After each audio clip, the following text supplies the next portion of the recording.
Hello বন্ধুরা, আজকে আমরা শিখতে চলেছি মার্ক সফটওয়্যার আপনি কিভাবে সেটা হতে পারে সেল বিল জেনারেট করুন অথবা ব্রেকেজ এক্সপায়ারি আপনি এন্ট্রি করুন না কেন।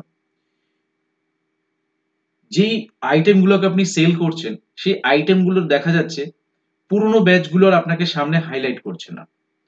তো এরকমও তো হতে পারে যে আপনি ক্যালপল বিক্রি করেছেন কিন্তু পুরনো ব্যাচগুলোর মধ্যে থেকে কারেন্ট ব্যাচগুলো শুধু শো করছে।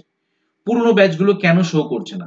যদি আপনাদের কোয়েরিজ থাকে যে আমি চাইছি পুরনো ব্যাচগুলো যেন যেই ব্যাচের স্টক আছে সেখানে যেন শো করে, এবং যখন আপনি ডিস্ট্রিবিউটরকে ব্রেকেজ এক্সপায়ারি ইস্যু যখন করছেন সেই ব্রেকেজ এক্সপায়ারি ইস্যু করার সময় যেন আপনাকে কি করে পুরনো ব্যাচগুলো যেন শো করে, যাতে আপনি প্রপার ওয়েতে সেই ব্যাচটা কার কাছ থেকে এসেছে ডিটেলসটা জানতে পারেন এবং সেই পার্টিকেই যেন আপনি আপনার এক্সপায়ারি প্রোডাক্ট যেন ফেরত দিতে পারেন। আপনার মনের মধ্যে কোয়েশ্চেন আসতে পারে যে পুরনো ব্যাচগুলো কি আমার কি ডিলিট হয়ে গেল সিস্টেম থেকে, আমি কোথা থেকে পাবো? না, ডিলিট হয় না। সফটওয়্যার কিন্তু তার ব্রেনে কিন্তু স্টোর করে রাখে।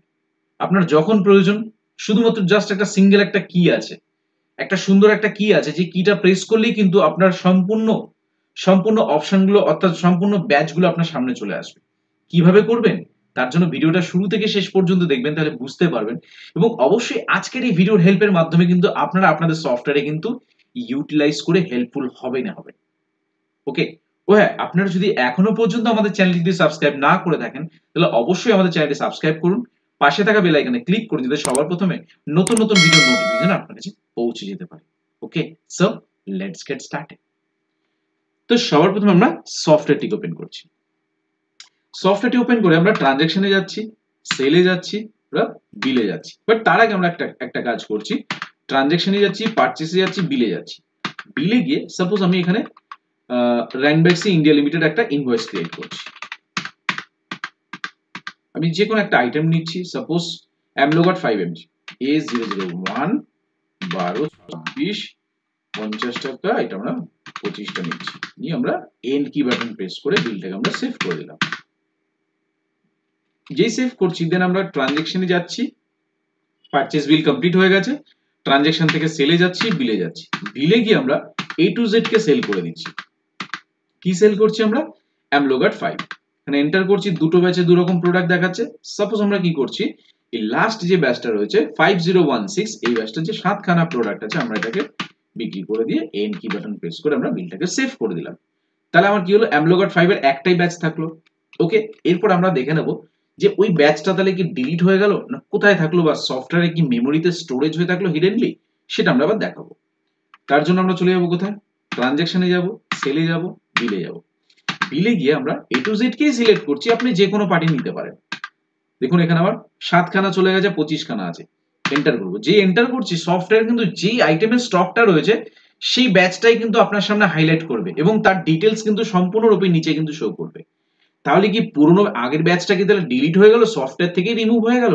না, সফটওয়্যার থেকে কোনো কিছু রিমুভ হয় না অটোমেটিকলি। আপনি যতক্ষণ না ডিলিট করছেন সফটওয়্যার কিন্তু অটোমেটিকলি তার মেমোরির মধ্যে স্টোর করে রাখে। কারণ কখন আপনার কি ধরনের রিপোর্ট চাই সফটওয়্যার কিন্তু তখনই কিন্তু সেই রিপোর্টগুলো জেনারেট করে দেবে। তাহলে এই ব্যাচটা কোথায় পাবো? জাস্ট এই যে ব্যাচটা রয়েছে এই ব্যাচটা অর্থাৎ এই বক্সটা আসাকালীন আপনি কিবোর্ড থেকে জাস্ট F10 বাটনটা প্রেস করবেন। যে F10 বাটনটা প্রেস করবেন দেখবেন মার্ক সফটওয়্যারের জাদু। দেখুন, যে F10 বাটনটা প্রেস করলাম, দেখুন আমার পুরনো ব্যাচ, আমি এটা কার কাছ থেকে কিনে নিয়ে এসেছিলাম সেটাও কিন্তু নিচে দেখিয়ে দিচ্ছে। এই দেখুন, প্রোডাকশন ডিপার্টমেন্ট, ইনভয়েস নাম্বার কি ছিল, ডেট কবে ছিল, কতদিন হয়ে গেছে, A to Z কিন্তু আপনাকে কিন্তু হাইলাইট করে দেবে। যদি আপনার এই সেম আইটেমেরই যদি আরো ব্যাচ নাম্বার থাকে, আরো প্রচুর ব্যাচ নাম্বার থাকে, সব কিন্তু সামনে চলে আসবে। Simple press F10 button, simple press F10 button যখনই প্রেস করবেন তখনই কিন্তু আপনার সামনে কিন্তু চলে আসবে।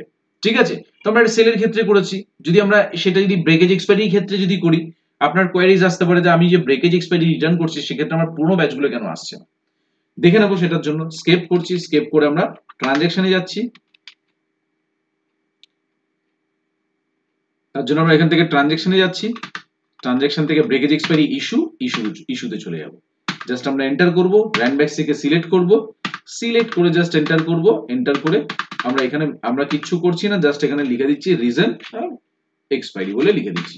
জাস্ট এন্টার করব, কোন ম্যানুয়াল সিলেকশন সিলেক্ট করব, কোন আইটেমটা আমরা রিটার্ন করছি সেই আইটেমটা কি করব, just suppose acne down, just enter করছি, এন্টার করলে দেখাচ্ছে যে আমরা কোন ব্যাচে আমরা প্রোডাক্টটা আগে ফেরত দিয়েছিলাম। এটা মাইনাস দেখাচ্ছে, তার একটাই কারণ, কারণ কি হয়, এটা তো আমাদের স্ক্র্যাপ স্টোর, তো স্ক্র্যাপ স্টোরে তখনই প্রোডাক্ট শো করে আপনার মেইন, অর্থাৎ মেইন মেনুতে, অর্থাৎ মেইন স্টকে যদি এক্সপায়ারি প্রোডাক্ট থাকে, সেই স্টকটাকে যদি আপনি ট্রান্সফার করে যদি স্ক্র্যাপ স্টোরে যদি না আনেন, তখন কিন্তু আপনাকে রিটার্ন করার সময় কিন্তু কোনো স্টক দেখতে পারবেন না, দেন আপনি মাইনাসেই কিন্তু রিটার্ন করবেন, তখন কিন্তু এই কারণেই কিন্তু মাইনাস গুলো শো করে। ঠিক আছে, তার জন্য আপনাকে কি করতে হবে, মেইন স্টক থেকে স্ক্র্যাপ স্টোরে ট্রান্সফার করতে হবে।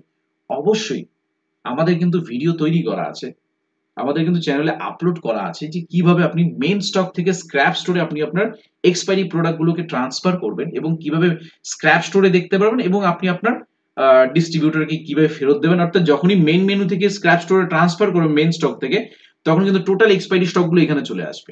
ঠিক আছে, দেন এখান থেকে আপনি আপনার ডিস্ট্রিবিউটরকে ফেরত দিতে পারবেন। আমি কিন্তু যে মেইন স্টক থেকে স্ক্র্যাপ স্টোরে কিভাবে ট্রান্সফার করতে, আমি অবশ্যই ডেসক্রিপশনের লিংকটা দিয়ে দেবো, যাতে আপনারা তাড়াতাড়ি খুঁজে পান। ঠিক আছে, দেন এখানে আমরা দেখতে পাচ্ছি যে অ্যামিফ্রুর উপরে জাস্ট আমরা এন্টার করছি। দেখুন একটা যেহেতু কোনো ব্যাচ নেই, জাস্ট উইদাউট ব্যাচে রিটার্ন করেছে, তো আপনারা ব্যাচ নাম্বার দিয়ে রিটার্ন করতে পারেন, সেই এখানে কিন্তু ডিটেলসটা শো করে যাবে। দেখুন ব্যাচ নাম্বারে কিছু নেই, বাট স্টক ইউনিট মাইনাস করা আছে। এইখানে তো আপনার পুরনো এই আইটেমটার আরো পুরনো তো ব্যাচ তো ছিল, তাহলে সেই ব্যাচটা কোথায়, কি করবেন, আপনারা তো জেনে গেছেন। only press F10, only press F10, just আমরা F10 বাটন প্রেস করব। দেখুন মার্ক সফটওয়্যারের জাদু দেখুন, কার কার কাছ থেকে কিনে নিয়ে এসেছেন, জাস্ট স্ক্রল করছি আর ডান দিকে দেখুন সাপ্লায়ার নামের জায়গা, শুধু এই জায়গাটা লক্ষ্য করবেন, সাপ্লায়ার নামের জায়গা কার কাছ থেকে এসেছে, র্যানব্যাক্সি, কার কাছ থেকে এসেছে, শিগুল, কার কাছ থেকে এসেছে, শিগুল, প্রোডাকশন ডিপার্টমেন্ট র্যানব্যাক্সি। দেখেছেন, দেখেছেন প্রত্যেকটা ডিটেলস কিন্তু চলে আসবে, প্রত্যেকটা ডিটেলস এখানে, প্রত্যেকটা ডিটেলস কিন্তু এখানে চলে আসবে, তাই না? তো আশা করব আজকের এই ভিডিওর মাধ্যমে আপনাদেরকে বোঝাতে পেরেছি যে মার্ক সফটওয়্যারে কিভাবে আপনি যখন সেল বিল এন্ট্রি করুন অথবা এক্সপায়ারি প্রোডাক্ট রিটার্ন করুন, পুরনো যে ব্যাচগুলো, যে ব্যাচের স্টক নেই, সেই ব্যাচগুলোকে আপনি আবার কিভাবে পুনরায় ফ্রি পাবেন। আশা করব আজকের এই ভিডিওর মাধ্যমে আপনাদেরকে বোঝাতে পেরেছি। এই ভিডিও থেকে যদি আপনাদের বিন্দুমাত্র যদি উপকার হয়ে থাকে, তাহলে অবশ্যই আমাদের চ্যানেলটিকে সাবস্ক্রাইব করবেন, পাশে থাকা বেল আইকনে ক্লিক করবেন, যাতে সবার প্রথমে নতুন নতুন ভিডিওর নোটিফিকেশন আপনার কাছে পৌঁছে যেতে পারে। তো তারপরেও যদি কোনো কনফিউশন থাকে, আপনারা সরাসরি আপনারা আমার সাথে যোগাযোগ করতে পারেন। আমার নাম সুদেবশীল, আমার ফোন নাম্বার হচ্ছে 8336049496, আমার অল্টারনেটিভ নাম্বার হচ্ছে 8910468058, এটা আমার হোয়াটসঅ্যাপ নাম্বার। আপনারা চাইলে সরাসরি আপনারা আমার সাথে হোয়াটসঅ্যাপে যোগাযোগ করতে পারেন। তো ভিডিও ভালো লাগলে অবশ্যই লাইক করুন, শেয়ার করুন এবং অবশ্যই কমেন্টস করে জানান আমাদের ভিডিওটা কেমন হয়েছে।